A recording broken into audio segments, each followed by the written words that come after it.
আসসালামু আলাইকুম রহমতুল্লাহ। So welcome to new video Patenga সমুদ্র সৈকত।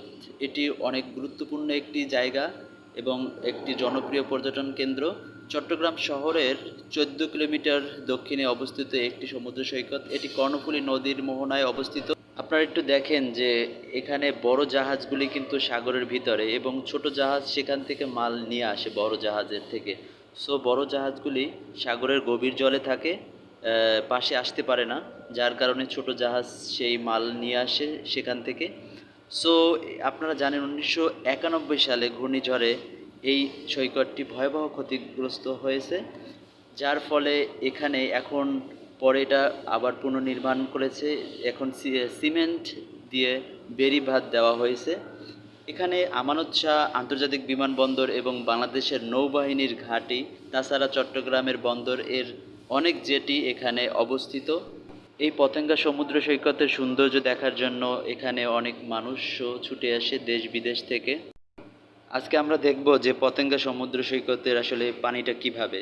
এই যে আমরা নেমেছি কিছু মানুষ, আসলে পানিটা জোয়ার আসতেছে এখন যদিও। সো পানিটা অনেক ময়লাযুক্ত, বালুযুক্ত পানি, যদিও আমরা গোসল করিনি এখানে। সো ভিতরে অনেক ঢেউ আছে, খুব সুন্দর জায়গাটা। সো আমরা এই পতেঙ্গা থেকে আমরা চলে যাব সরাসরি আমরা টানেলে, বঙ্গবন্ধু শেখ মুজিবুর রহমান টানেলে চলে যাব ইনশাল্লাহ। সো পানিটা কত সুন্দর দেখেন, যদিও এটা যদি ফ্রেশ হতো। সো ফ্রেশ হয় বিকালবেলা, ঠিক আছে, বিকালবেলা এটা ফ্রেশ হয়ে যায়। এখন জোয়ার আসতে আসে যার কারণে কাদা পানি মনে হচ্ছে, এটা বালুযুক্ত পানি। সো আমরা চলে আসলাম পতেঙ্গা। এখান থেকে আমরা টানেলের ভিতরে ঢুকবো, বঙ্গবন্ধু শেখ মুজিবুর রহমান টানেল। আমরা একটু জেনে রাখি, এই টানেলে যারা প্রথম আসবেন তবে অবশ্যই এটা লক্ষ্য রাখবেন যাতে আপনাদের গাড়ি টানেলের ভিতরে না বন্ধ হয়, এবং যদি ইচ্ছাকৃতভাবে গাড়ি বন্ধ করে কেউ, তাহলে অবশ্যই ফাইন দিতে হবে 5,000 টাকা। সো এবং কেউ যদি টানেলের ভিতরে প্রবেশ করে সেখানে যদি নামে বা সেখানে যদি দাঁড়ায়, তবে অবশ্যই ফাইন দিতে হবে। আর একটু জেনে রাখি যে বঙ্গবন্ধু শেখ মুজিবুর রহমান কর্ণফুলী টানেলটি এটি 4 লেন বিশিষ্ট। আমরা কিন্তু প্রবেশ করতেছি এখন, আমরা সামনে আছি। সো এখানে গাড়ির স্পিড দেওয়া আছে 60। সো আমরা এখানে প্রবেশ করতেছি। আমরা যদিও বলেছি ড্রাইভারকে যে স্লো চালাবেন। আমরা প্রবেশ করেছি, এই হলো গিয়ে টানেলের ভিতরে। আপনারা দেখেন খুব সুন্দর একটা জায়গা।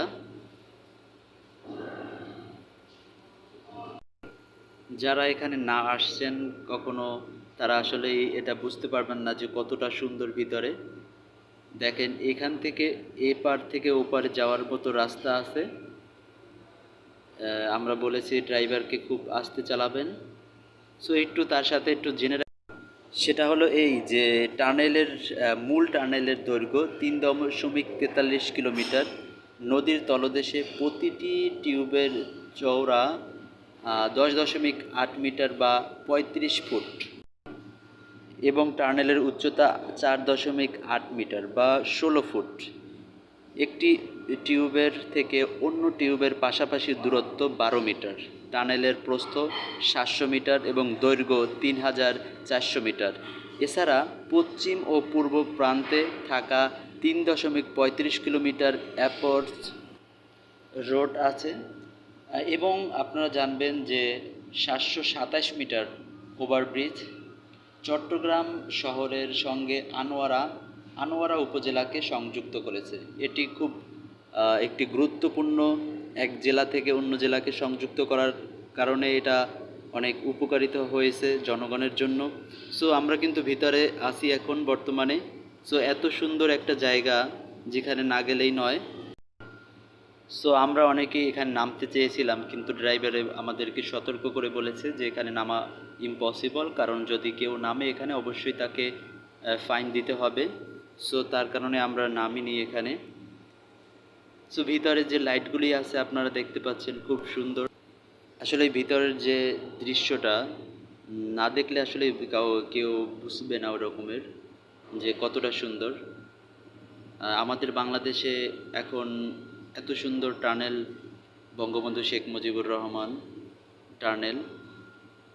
এখন আছি আমরা মাঝখানে টার্নেলের।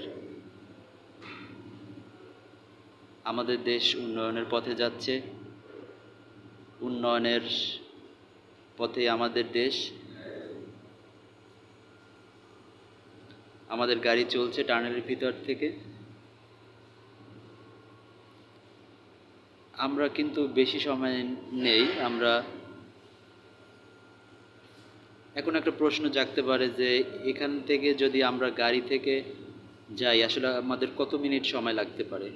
আপনি যদি এখানে ভিতর থেকে আপনি সাইডে বা আপনার যতটা আস্তে যাবেন তত বেশি সময় লাগবে, আর যত দ্রুত যাবেন অবশ্যই অল্প সময় লাগবে। কিন্তু আপনি এখানে কম হলেও আপনার 10 থেকে 15 মিনিটের বেশি সময় লাগবে আপনি যদি হাই স্পিডেও চালান গাড়ি। আমরা যদিও আমাদের গাড়ি খুব আস্তে চালানোর জন্য আদেশ দিয়েছিলাম ড্রাইভারকে।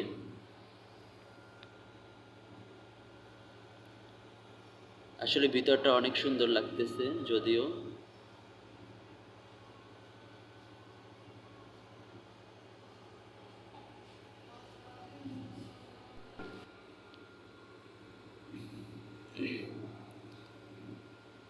আমরা কিন্তু কাছাকাছি চলে এসেছি।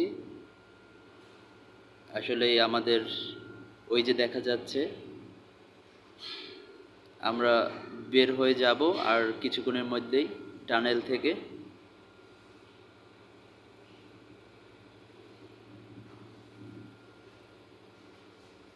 আসলে টানেলের ভিতরে কিন্তু ফায়ার যে বিষয়টা, অগ্নিকাণ্ডের যে যন্ত্রপাতির সেখানে কিন্তু অবশ্যই রাখা আছে। আমি সেটা বলতে ভুলেই গিয়েছিলাম।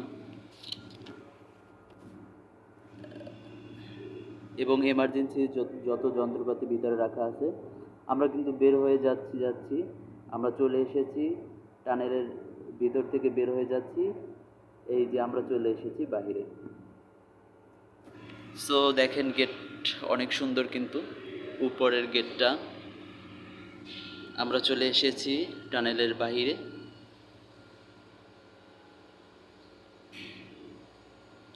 এখন আমরা ভিতরে যে টাকা দিয়েছি, এখন আবার ভিতরে ঢোকার জন্য টাকা দিচ্ছি। এখন 500 টাকা দিচ্ছি তাকে। এখন বলতেছে যে টাকাটা একটু সমস্যা আছে, চেঞ্জ করে দেন। ড্রাইভার বলতেছে, কেন ভাইয়া, এইমাত্র টাকাটা আমি সামনে থেকে দিল আপনাদের লোকে। এবং সে দেখতেছে যে টাকাটা কি সমস্যা, সে বলতেছে চেঞ্জ করে দিতে। সে বলতেছে আসলে টাকাটা একটু সমস্যার কারণে তারা নিতে অস্বীকৃতি জানাচ্ছে। সো তারপর পরিশেষে অবশ্যই নিল টাকাটা। আমরা ব্যাগে আবার চলে আসব। আবার আমরা টানেলের ভিতরে ঢুকে আমরা চট্টগ্রাম কক্সবাজার চলে যাব এখান থেকে। সেখানে থাকবো ইনশাআল্লাহ রাত্রবেলা। এখানে লেখা আছে আপনার কত টাকা রেট। এখানে সিসি ক্যামেরায় আপনাকে নজরদারি করছে। সো আমরা পরিশেষে আমরা আবার গাড়ি ঘুরিয়ে ভিতরে টার্নেলের ভিতর দিয়ে আবার চলে যাব আমরা কক্সবাজার। সো সবাইকে অসংখ্য ধন্যবাদ যারা এই ভিডিওটা দেখছেন যেখান থেকেই। সো আই হোপ সবাই ভালো থাকবেন। আসসালামু আলাইকুম।